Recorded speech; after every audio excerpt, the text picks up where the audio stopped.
എന്തുകൊണ്ട് ചില sentences boring ആയും ചിലത് ക്ലിയറായും തോന്നുന്നു?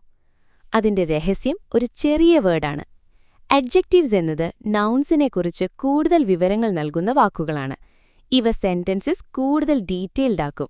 ഇവ സൈസ്, കളർ, ഷേപ്പ് അല്ലെങ്കിൽ ക്വാളിറ്റി കാണിക്കും. ബിഗ്, റെഡ്, ഹാപ്പി പോലുള്ള വാക്കുകൾ അഡ്ജക്റ്റീവ്സ് ആണ്.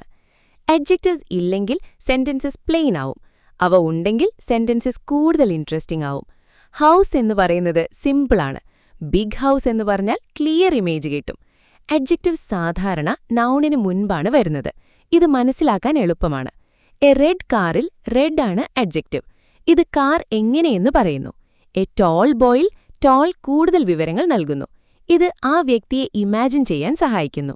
എ സ്മോൾ പപ്പിയിൽ സ്മോൾ ഡീറ്റെയിൽ നൽകുന്നു. ഇപ്പോൾ ചിത്രം കൂടുതൽ ക്ലിയറാണ്. ആപ്സും ആഡ്സും അഡ്ജക്റ്റീവ്സ് അറ്റൻഷൻ പിടിക്കും.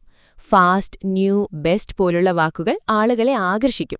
സോഷ്യൽ മീഡിയ മുതൽ കോൺവെർസേഷൻസ് വരെ അഡ്ജക്റ്റീവ്സ് എൻഗേജിംഗ് ആക്കും. ഇവയില്ലെങ്കിൽ എല്ലാം ഡള്ളാവും. നിങ്ങളുടെ ഇംഗ്ലീഷ് കൂടുതൽ എക്സ്പ്രസീവ് ആക്കണം. ബെസ്റ്റ് SSLC ട്യൂഷനുള്ള ടോപ്പ് ട്യൂഷനിൽ ജോയിൻ ചെയ്യൂ.